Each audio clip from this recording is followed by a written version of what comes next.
Ethan Vale stepped deeper into the alien structure, the glowing corridors stretching endlessly around him.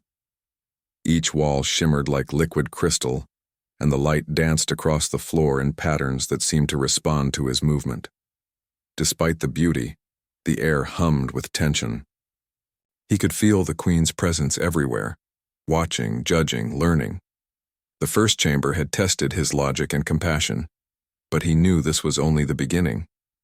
His instincts told him that whatever lay ahead would be harder, more dangerous. Humans were clever and adaptable, but the universe had a way of testing courage in ways that logic alone could not solve.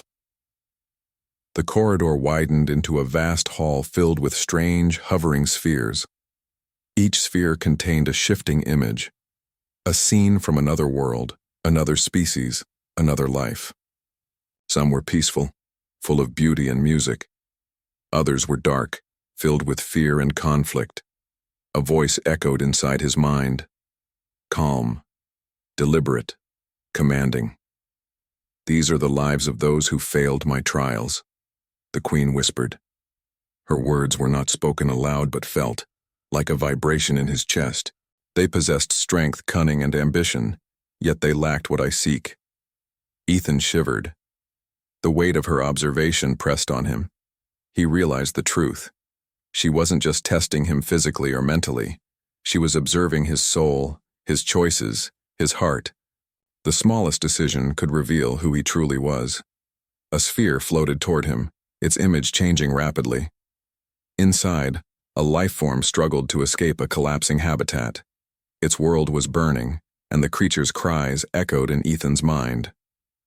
Without thinking, he reached out, touching the sphere with his hand. The energy flowed through him, vivid and sharp, and he felt a surge of responsibility, as if the life inside depended on him. He didn't hesitate.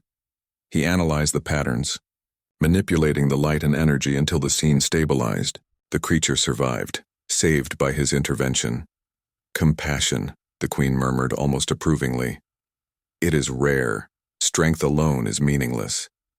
Ethan pressed onward. Every step through the chamber was a challenge.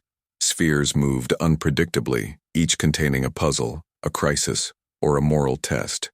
Some were simple traps designed to deceive. Others were more complex, testing patience, courage, and creativity.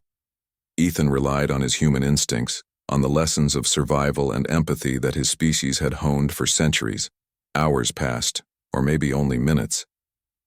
Time was meaningless here. At one point, a sphere emitted a blinding flash, disorienting him. The floor beneath seemed to tilt, threatening to throw him off balance. Fear rose in his chest, but he reminded himself of something simple, yet powerful. Humans survived because they refused to surrender. When he reached the center of the hall, the Queen appeared before him, her presence stronger, more imposing than before. Her eyes glowed like twin stars, and her voice resonated in his mind, calm, yet heavy with authority. "Many species crumble under fear, human. Many fail before reaching even this point. Yet you continue. Why?" Ethan hesitated. He could not lie. Not to her, not here. "Because giving up isn't in our nature," he replied. "Humans endure. We adapt. We face what seems impossible, and we keep going. That's what we are." Her gaze studied him, unblinking, and then she tilted her head. Curiosity, courage, compassion, rare traits in a single being. She extended a hand, and the hall transformed. Light twisted, creating a new path, a bridge of luminescence stretching over a void filled with swirling energy. Ethan's breath caught. The bridge was unstable. One misstep and he would fall into the abyss. But he did not hesitate. Step by step he moved forward, his instincts guiding him. The void below seemed alive, testing his balance, his resolve, and his focus. Midway, the bridge trembled violently. Energy surged from the void, threatening to knock him off. Ethan leapt, caught a shimmering handhold, and continued. His heart pounded, his muscles ached, yet he pressed forward, knowing that stopping was not an option. Humans thrived under pressure, and this trial was no different. When he reached the other side, the Queen awaited him. Her form radiated approval, subtle yet undeniable. You survive through skill, yes, but also through courage and determination. This is rare. You carry the spark of your kind within you, human." Ethan took a deep breath, sweat dripping down his face. He had passed another test, yet he knew this was only the beginning. The Queen's trials were endless, each more challenging than the last. He wondered how many species she had tested and how many had failed. Humans were small, fragile in comparison, yet they had something no other species seemed to possess: heart. The Queen led him further into the structure, toward a massive chamber filled with shifting platforms and corridors. Strange creatures moved across the walls and ceiling, predators designed to challenge any intruder. Ethan realized quickly, these were part of the test. The first predator lunged at him with blinding speed. Ethan dodged instinctively, using his environment to gain leverage. He pushed a platform, sending the creature tumbling into a containment field. The Queen watched silently, her presence like a weight in the room. "You fight differently from the others," she said. "Others use force, domination, or deception. You survive by thinking, by understanding." Ethan didn't respond. Words were unnecessary. Every movement, every decision, was an answer in itself. He navigated the maze of predators and obstacles, relying on agility, quick thinking, and sheer persistence. He discovered that the creatures reacted to fear. Calm and measured actions allowed him to control the situation. Humans were clever, adaptable, unpredictable, and that gave him an advantage. After what felt like an eternity, he reached a chamber filled with translucent spheres. Inside each sphere, he saw moments from human history: explorers facing storms, pioneers reaching distant lands, scientists working tirelessly to uncover truths. Each sphere glowed, pulsing with a rhythm that matched his heartbeat. The Queen's voice echoed. "Your species has endured against impossible odds. You survive because you adapt, because you persevere, because you care when others would abandon. These traits, they are remarkable." Ethan's chest swelled with pride, but he pushed it aside. This wasn't about pride. It was about survival, understanding, and proving humanity's worth. He had learned quickly that the Queen did not reward arrogance. She rewarded intelligence, compassion, and courage. As the chamber shifted, the Queen spoke again. "The Shadow Rift awaits, human. Beyond it lies the ultimate trial. Few have survived. Many have been lost. Will you enter?" Ethan's mind raced. The Shadow Rift, a place of legend, where only the clever and brave returned. Every instinct warned him of danger, yet his heart burned with determination. "I will enter," he said. A portal opened, swirling with energy. Ethan took one last breath, looking back at the Queen. She nodded once, her expression unreadable. "Then prove the spark of your kind, human. Survive, and you will know what it means to endure." He stepped into the portal. Instantly, the world twisted, colors blending and stretching in impossible ways. Gravity shifted unpredictably, stars bent and warped, and alien shapes moved at the edge of his vision. The Shadow Rift was nothing. Like he imagined, it was chaos made visible, a test of mind, skill, and spirit. Predators emerged from the darkness, strange creatures of energy and shadow, their movements quick and precise. Ethan dodged, ducked, and used every trick he had learned from his species' history. He repaired his suit's systems mid-flight, rerouted power, and manipulated energy flows to create paths through the chaos. Time lost meaning. Space itself seemed alive, responding to his decisions. He realized the rift was a living test, designed to break the unprepared. Humans were small, yet they had one thing the rift could not anticipate: ingenuity. Through perseverance, clever thinking, and a stubborn refusal to surrender, Ethan navigated the rift. The creatures, the shifting paths, the impossible energy. He overcame it all, proving not just his skill but his humanity. When he emerged on the other side, battered but alive, the portal closed behind him. The Queen was there, her form shimmering with light. Her voice, calm but full of awe, spoke once more.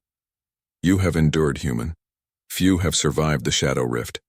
You carry your species' spirit with you. The spark is alive. Ethan took a deep breath, the weight of his journey pressing down. He was tired, tested beyond anything he had imagined, yet victorious. He had proven that humans could survive, even thrive, in trials designed to defeat far stronger beings. The Queen extended her hand. Come, there is more to learn, more to prove. The universe watches and humanity has a voice now. Do you accept this responsibility? Ethan met her gaze, steady and resolute. I do. I will do whatever it takes. The Queen's presence softened slightly, a rare display of approval. Then the next trial begins. And this time it will test not just survival, but what it means to lead. You will see what it is to shape the stars themselves. Ethan's heart raced. Ahead lay new challenges, unknown dangers, and discoveries beyond imagination. But he was human, he survived, he endured, and he would face the future with courage. Ethan Vale stepped out of the Shadow Rift portal, the air around him humming with energy. His body ached, and his mind was still trying to adjust to the impossible physics of that chaotic dimension. Yet he was alive. Against all odds, he had survived. Humans were small and fragile compared to the creatures that roamed the rift, yet their adaptability, courage, and cleverness had carried him through. The Queen awaited him, standing tall, radiant, and impossibly calm. Her presence was overwhelming, yet Ethan felt a strange sense of acceptance in her gaze. Few have returned, she said, her voice echoing softly in his mind. Few are still with the spark of your kind intact. Ethan straightened, shaking off exhaustion. I survived, he said, though it felt insufficient. Survival had not been simple. Every decision, every instinct had been tested to its limit. The Queen tilted her head. Survival alone is meaningless. You endured, yes, but what you carry within, that is rare. She gestured ahead and the wall shifted, forming a corridor filled with floating displays. Each one showed galaxies, star systems, and civilizations he had never imagined.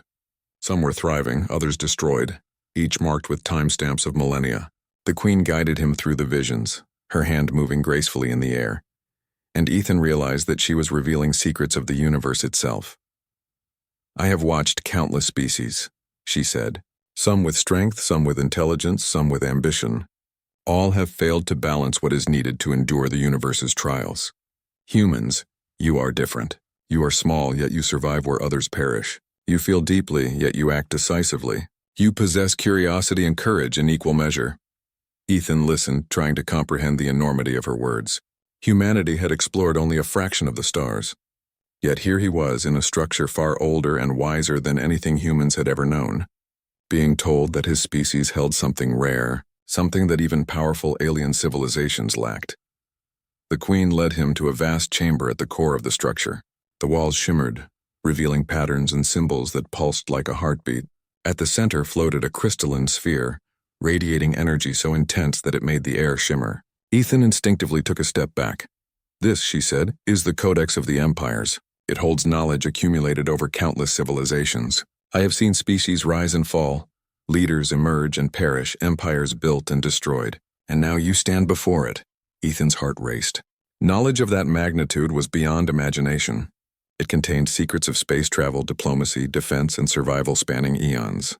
Yet the Queen did not hand it to him. She observed, waiting. To access this, she said, you must prove not only skill and courage but understanding. What you choose here will show the depth of your wisdom, the strength of your judgment, and the character of your species. Are you prepared, human? Ethan swallowed, his mind focused. I am. The sphere's surface rippled and images flooded his senses. Worlds in chaos, species on the brink of collapse, leaders faced with impossible choices. The Queen's test was not physical. It was moral, strategic, and profoundly personal. Each scenario required him to make decisions quickly, balancing risk and compassion, survival and justice. The first scenario showed a planet on the verge of environmental collapse. The intelligent species there had advanced technology but no empathy. Ethan was presented with multiple solutions, some efficient but cruel, others risky but compassionate. He chose carefully, finding a balance that saved the population without sacrificing morality. The Queen's presence observed silently. Many would have chosen efficiency, she noted. Many would have sacrificed the few for the benefit of the many. You consider both. The next scenario was more complex. Two civilizations locked in centuries of conflict faced extinction unless a mediator acted. Ethan had limited knowledge, incomplete information, and immense pressure. His human intuition guided him. He proposed solutions that emphasized communication, trust, and collaboration, finding common ground between two races that had long believed peace impossible. The Queen's glow brightened. You see beyond survival. You see potential, connection, and hope. That is extraordinary. Ethan felt a mix of pride and exhaustion. This test was draining, mentally, emotionally, spiritually. He realized that the Queen's trials were not about defeating him. They were about revealing humanity's essence, the spark that allowed a fragile species to thrive against incomprehensible odds. Finally, the Codex itself responded, pulsing with light. Ethan understood the final challenge, not to use the knowledge for personal gain, but to demonstrate leadership, vision, and responsibility. He projected his thoughts carefully, envisioning humanity's role not as conquerors but as explorers, diplomats, and protectors. The Queen observed silently, her expression inscrutable. Then slowly she stepped closer. You have shown what I sought, human. You survive, yes. But more than that, you understand, you reflect, you choose wisely. Few species achieve this, Ethan exhaled. Relief washed over him, though he knew the trials were not over. The Queen's approval was rare and valuable, yet it came with responsibility. Humanity has potential, she continued. Potential that could influence not only your star system but countless others. But with that potential comes risk. You must continue to prove your worth, not through force but through wisdom, courage, and compassion. Ethan nodded. I understand. She extended a hand and the walls shifted, revealing a vast galaxy map. Stars blinked. Each a civilization, each a challenge, each a chance to demonstrate what humans could offer. This is your opportunity, the Queen said. You may explore, learn, guide, and protect. But know this, the universe is vast and it will test every choice you make. The Shadow Rift was only the beginning. True trials lie ahead. Ethan's mind raced. Humanity had only just begun to scratch the surface of space. Now, with the Queen's recognition and the Codex's knowledge, he could imagine a future where humans were more than survivors. They could be leaders, innovators, protectors. Yet he knew it would not be easy. The universe was filled with dangers, unknown civilizations, and challenges that tested not only strength but character. The Queen studied him, her eyes glowing with intensity. Few have seen the universe as it truly is. Fewer still have the courage to shape it responsibly. You, human, may yet join that rare group. Ethan felt a sense of purpose unlike anything he had known. His trials had tested his body, mind, and spirit. He had faced the unknown, survived the impossible, and proven the essence of humanity. Yet the path ahead was still long and uncertain. Will you take this responsibility? The Queen asked. Ethan met her gaze, steady and resolute. Yes, I will. Humanity will rise to meet the challenge. The Queen's presence shifted, no longer overwhelming but affirming. Then your journey continues. You will face civilizations beyond imagination, decisions beyond comprehension, and dangers beyond reckoning. But know this, human. You carry a spark that can ignite change, bridge worlds, and inspire hope. Ethan nodded, understanding the gravity of her words. He was alone in this alien empire, standing before a being of unimaginable power, yet he was not powerless. He was human. He had endured, he had survived, and now he had a purpose greater than himself. The Queen stepped back, her form shimmering. Rest now, human. Tomorrow your lessons begin anew. You will learn not only what humans can endure, but what humans can achieve. The universe waits. Ethan sank to the ground, exhaustion finally overtaking him. His mind replayed the trials, the visions, the tests of morality and courage. He had been pushed to the limit, yet he felt a sense of pride, hope, and determination. Humanity had survived impossible odds before, and now they had a chance to shape the stars themselves. As he closed his eyes, he realized one simple truth. Being human meant more than surviving the unknown. It meant learning, adapting, leading, and inspiring, and that was a gift even the greatest civilizations had yet to fully understand. The lights of the chamber dimmed, the hum of energy fading into a gentle pulse. The Queen's presence lingered, a silent promise and challenge. Ethan Vale, human explorer, survivor of the Shadow Rift, now carried a new responsibility. The universe was vast, full of wonders and dangers, and humanity had a role to play that no other species could fulfill. He was ready. Ethan Vale stood aboard the alien vessel, gazing out at the expanse of stars that stretched endlessly before him. The missions he had completed, the crises he had averted, and the civilizations he had helped now felt like fragments of a greater journey. Each challenge had tested his courage, intellect, and heart, yet they had all been preparation. He could feel it, something monumental awaited.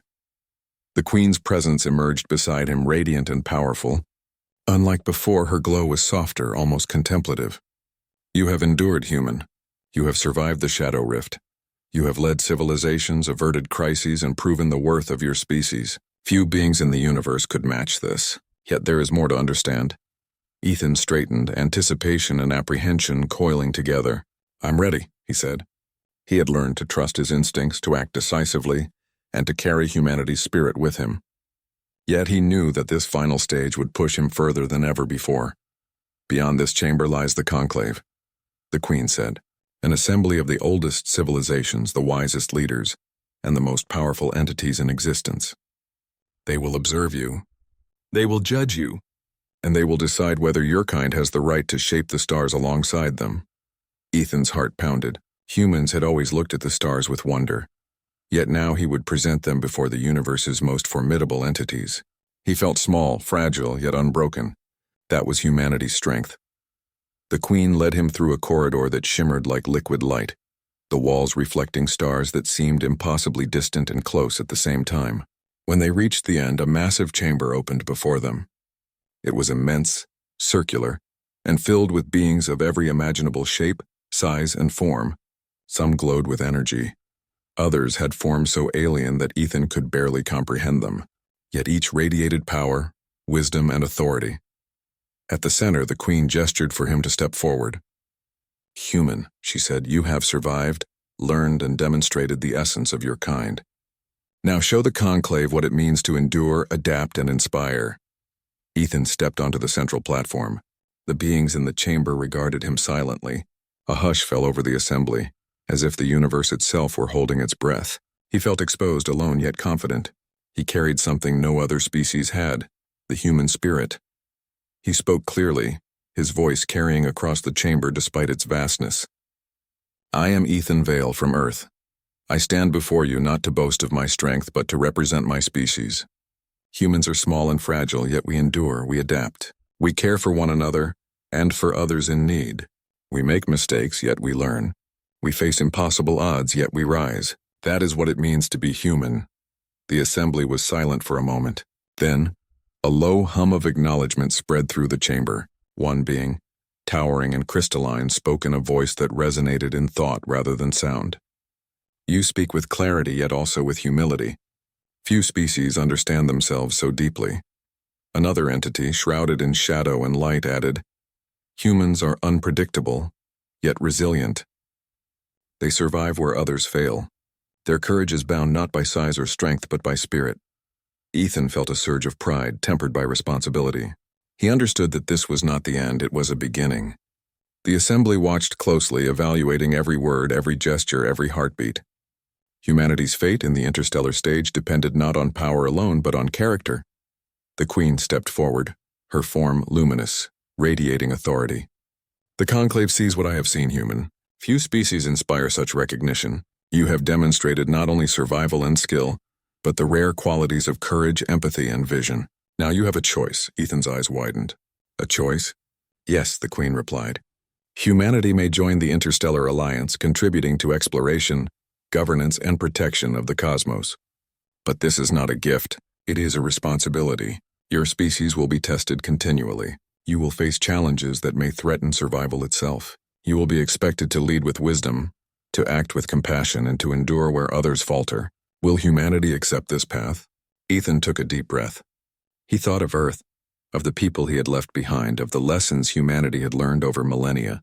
He thought of the explorers, scientists, diplomats, and ordinary humans who had built a world capable of reaching the stars. Humanity will accept, he said firmly. We will rise to meet the challenge. We may be small, we may be fragile, but we will endure. We will learn, adapt, and protect. And we will inspire others, as we have always done.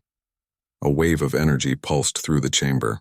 The Queen's form glowed brighter, her presence expanding as if the universe itself acknowledged the declaration. "So be it," she whispered. "The spark of humanity is alive. You are recognized not for strength or conquest, but for spirit, courage, and heart. The universe has watched, and now humanity has a voice." The assembly, once silent, erupted, not in noise, but in a harmony of acknowledgement, of respect, of recognition. Species that had dominated galaxies, civilizations that had survived for millennia, now regarded humanity with curiosity, respect, and expectation. Ethan understood the weight of what had just occurred. Humanity was no longer confined to a single world. They had a role in shaping the future of countless systems. The Queen stepped closer. "Remember this, human, power alone is meaningless. Wisdom, courage, and compassion are the true measures of a species. Humans have shown this potential, but the universe will continue to test you. You must lead, endure, and inspire with every choice. The journey is only beginning." Ethan nodded. "I understand." "Humanity will not falter." The Queen's form shimmered, almost dissolving into light. "Then go, human. Explore, learn, protect, and guide. The universe is vast, and the stars await your spirit. Alone you are fragile, but together humanity will shine."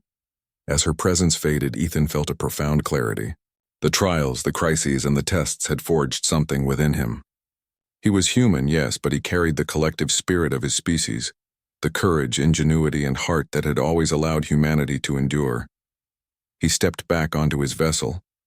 The controls responded instantly, the ship seeming to recognize his resolve.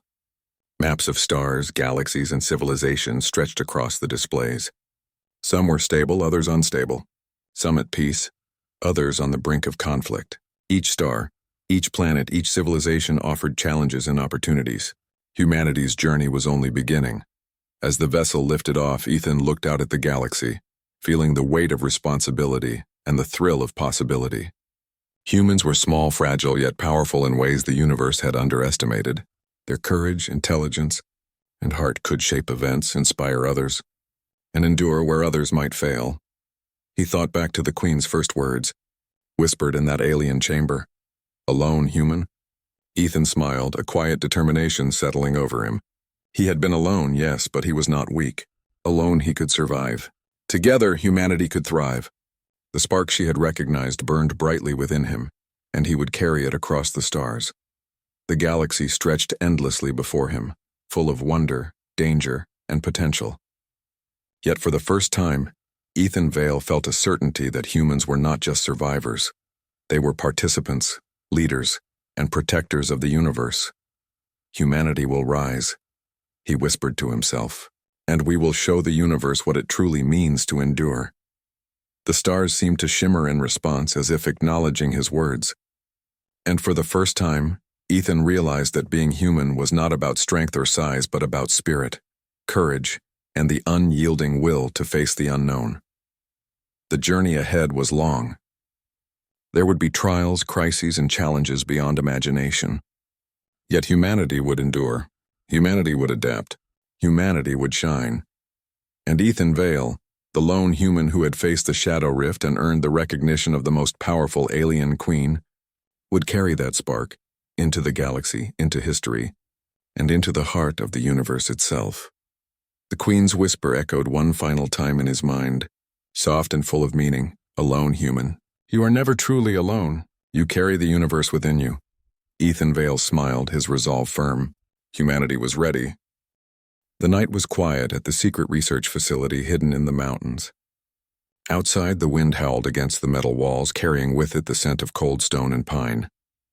Inside, the air was sterile, sharp with the smell of antiseptic. Rows of machines hummed softly, and small screens flickered, showing streams of data. Dr. Karen Yates walked slowly along the corridor, her white lab coat brushing against the polished floor. She had been part of the cloning project for over 5 years, and tonight was different. Tonight, the first fully human clone created entirely in the lab was ready to awaken. Her heart beat faster as she approached the central chamber. She had seen countless experiments fail, but this time everything had been done perfectly. The chamber was quiet except for the soft whirring of the incubators. Inside one of them, a human figure lay pale and still, its chest rising and falling in gentle rhythm. It looked exactly like a young adult male, the clone of their carefully chosen genetic donor. But the scientists had done more than just copy DNA. They had enhanced neural pathways, designed the brain to adapt faster, to learn faster, to think differently. "Are we ready?" asked Malik, her assistant, his voice tense but excited. His eyes darted nervously from screen to screen, monitoring every vital sign. Karen nodded. "All systems are stable. Let's begin the awakening process." A small panel on the incubator hissed and opened. A stream of soft light bathed the clone. It stirred slowly, eyelids fluttering. Karen held her breath. The clone's eyes opened, clear, sharp, and almost too aware. For a moment, the room was silent. It was as if the clone was studying them, not the other way around. "Welcome to the world," Karen said softly, unsure if it could understand. The clone's lips moved, forming sounds that were barely audible. "What?" Malik leaned forward, eyes wide. "It's trying to speak." But the clone stopped, blinking rapidly. It seemed confused, as though the world around it was both new and overwhelming. Its hands flexed, fingers curling instinctively. Every movement was precise, controlled, deliberate. The scientist had expected reflexes, but this was something else. It was thinking. Over the next few hours, Karen and Malik watched as the clone learned rapidly. Shapes, colors, and numbers appeared on screens. It pointed at images and tried to mimic sounds. By the end of the first day, it could recognize simple objects and follow basic instructions. But it also displayed something unusual: curiosity. Unlike ordinary humans, it questioned everything silently with its gaze. "We may have underestimated it," Karen whispered. Malik frowned. "What do you mean?" Karen looked at the clone. "It's not just learning. It's analyzing. It's thinking about thinking. This might be smarter than we ever imagined." The clone's awareness grew quickly. By the third day, it was solving puzzles faster than the best AI they had ever tested. It could assemble a device from parts it had never seen before. It learned the patterns of the lab, memorized the routines of the staff, and even recognized when someone was lying or nervous. Yet, despite its growing intelligence, there was something fragile about it. At night, when the lights dimmed, the clone would stare at the ceiling, silent, almost lonely. Karen sometimes found herself watching it, wondering what went on inside its mind. Was it happy? Scared? Did it understand who it really was? On the fifth day, a major test was scheduled. The scientists wanted to see if the clone could communicate using a computer interface. Karen activated the device, displaying words on a screen. "Can you understand me?" The clone looked at the words, its brow furrowing. Then, to everyone's amazement, it typed its first sentence. "I am here." The room erupted in whispers. Malik could hardly believe it. "It's speaking English." Karen's hands trembled. How is it possible? We didn't program it to speak language yet." The clone tilted its head as if noticing her confusion. It reached out to touch the screen and then typed another line. "I want to learn," Karen swallowed. The words were simple, but the meaning was profound. This was no ordinary experiment. This was life, true, conscious life, and it had its own will. But life, as they quickly learned, could not be confined. That night, as the staff slept in their quarters, the clone did something no one expected. It studied the security systems. Every camera, every lock, every sensor was a challenge, and it solved them all. It was not malicious. It was curious, and it wanted freedom. By dawn, the clone had found a small service hatch leading outside the lab. With careful precision, it slipped through, leaving no trace behind. Alarms went off moments later. The staff rushed to the central chamber, only to find it empty. Panic set in immediately. "It's gone," Malik shouted. How did it escape?" Karen stood frozen, her mind racing. It's learning faster than we imagined." "It didn't just escape, it planned it. The authorities were alerted." Military drones patrolled the mountain roads, searching for any sign of the missing clone. Karen feared the worst. If the clone was captured, it might be destroyed, or worse, studied in ways that would harm it. Meanwhile, the clone stood atop a hill overlooking the valley below. The wind tugged at its hair and the sun rose slowly, painting the world in gold. It had no name, no past, no future, only a mind and a desire to understand. It spoke its first full sentence aloud, a declaration not just of existence but of independence. I am me. From that moment, the world was no longer the same. Humanity had created something extraordinary, something that could surpass them in thought and understanding. And the question that hung over Karen and Malik like a storm was terrifying in its simplicity. What will it do next? The clone did not answer. It simply walked toward the forest, disappearing into the trees.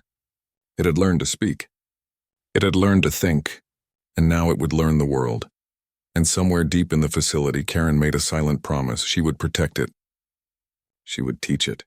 She would guide it. Because the clone was not a machine. It was not an experiment. It was a being, a new form of human, and it deserved to live, to grow, and to be free. As the sun climbed higher, illuminating the valley in warmth, the clone took its first step into the unknown. Its journey had begun, and nothing, not alarms, not authorities, not fear, could stop the unfolding story of this extraordinary mind. And in that quiet moment, a simple truth became clear to everyone who knew. Humanity had created life, and life had chosen to speak. The valley stretched endlessly before the clone, a mixture of forests, rivers, and distant mountains. The morning sun painted everything in warm gold, and birds called to each other from the trees. For the clone, it was both terrifying and beautiful. It had never seen the world outside the lab. Every sound, every smell, every movement was new. It paused for a moment, taking a deep breath, feeling the wind against its skin. Freedom was a strange, thrilling thing. It remembered the words it had spoken the day before. I am me. Those words had given it purpose. It was no longer just a creation. It was an individual. And now, it had to survive in a world it had only read about in data files. Karen and Malik were already awake in the facility, scanning the monitors for any sign of the clone. Karen's face was pale, worry etched deep into her features. We have to find it before anyone else does, she said. If the authorities catch it, they might not understand. They might see it as a threat. Malik shook his head. Karen, it's human. It can learn. It can think. But it's smart. Too smart to just be captured easily. Karen nodded, knowing he was right. But worry gnawed at her. The clone had escaped because it could reason, adapt, and understand its surroundings better than any human or any machine they had created. And now it was alone in the wild. The clone moved carefully through the forest, learning as it went. Every sound, every footprint, every rustle of leaves became a piece of knowledge. It learned to identify edible plants from poisonous ones, following the patterns it had observed in the lab's biological databases. It discovered small streams, drinking carefully and observing the flow of water. It noticed animals, deer, birds, and even a curious fox that watched it but did not approach. It was learning. Not from lessons, not from books, but from the world itself. Every action was a test, every observation a calculation. It had no guide except its own mind, yet it moved with purpose. By midday, it had found a small clearing near a river. Sunlight shimmered on the water, and for the first time it paused to truly think. What am I? The question echoed in its mind, one that no scientist had fully answered. It had a body like a human, feelings like a human, and a mind that could think independently. But it was also something different, a bridge between creation and life. Meanwhile, the facility was in chaos. Drones scanned the forests, helicopters circled overhead, and search teams moved in coordinated patterns.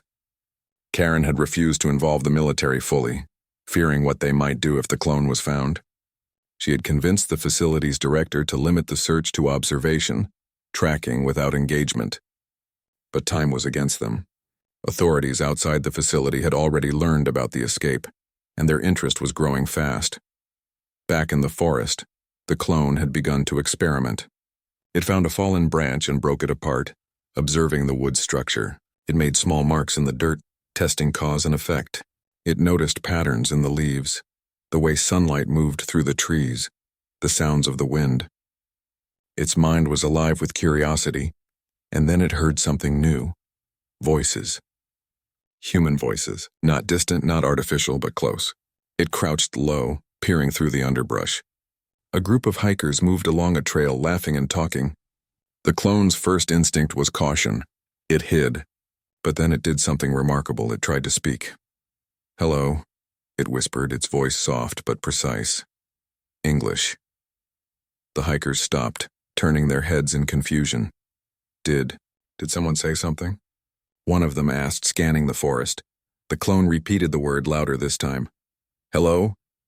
The hikers froze. They had not seen anyone, yet the voice was real. A moment later, one of them stepped closer, curiosity overcoming caution. Who's there? He called. The clone hesitated. It had learned words from the lab, but this was different. These humans were not scientists, not observers. They were ordinary people, and it had no instructions on how to interact with them. But instinct guided it. It stepped into the clearing. The hikers gasped. The figure before them looked exactly like a human. There was nothing unnatural in its appearance, yet something about its presence felt extraordinary. Its eyes were sharp, intelligent, and calm. My name. I have no name, the clone said slowly. I'm learning. The hikers exchanged nervous glances. Are you okay? One asked. The clone nodded. I am me. The hikers were amazed and confused, but they sensed no threat. The clone did not attack. It did not demand anything. It was simply present, observing, learning, and communicating. Karen, watching the live feed from a drone above, felt a mix of relief and awe. The clone had not been harmed. It had not acted violently. It was human in every sense of the word, yet more. Over the next few hours, the clone began interacting cautiously with the hikers. It learned social cues, mimicked gestures, and even tried to laugh when the hikers smiled. It asked questions simple but profound. Why do you walk here? Why do you laugh? The hikers were startled but patient. They answered, explaining their simple joys, their love for nature, their curiosity about life. For the clone, every answer was a revelation. It had read about humans, studied their behaviors in data, but now it experienced it firsthand. The warmth of laughter, the sound of kindness, the subtle movements of friendship, all were new to it. And with every interaction, its understanding of humanity grew, but danger was never far. Drones continued to scan the forest, searching for the escapee. Karen worried about the consequences. If the authorities found the clone before it truly learned, they might try to contain it or worse. She could not let that happen. She had to find a way to protect it. As night fell, the clone returned to the clearing by the river. The hikers had left, leaving it alone with the stars. It gazed upward, fascinated by the vast sky, the distant points of light. What is that? It wondered. Its mind, already fast and analytical, began to calculate distances, patterns, and possibilities.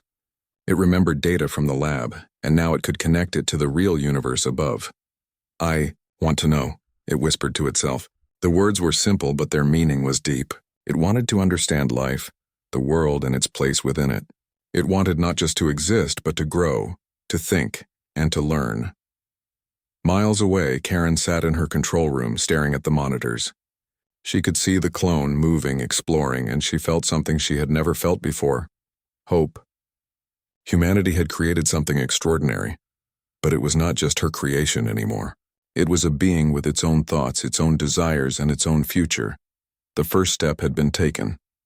The clone had escaped the lab, experienced the world, and even spoken to humans outside. But this was only the beginning. There were questions it had not yet asked, dangers it had not yet faced, and discoveries waiting just beyond the horizon. And as the stars twinkled in the night sky, the clone made a silent promise to itself: to learn, to grow, to understand, and to live. It was more than an experiment now. It was life, and humanity, whether they realized it or not, had just begun a new chapter in the story of existence.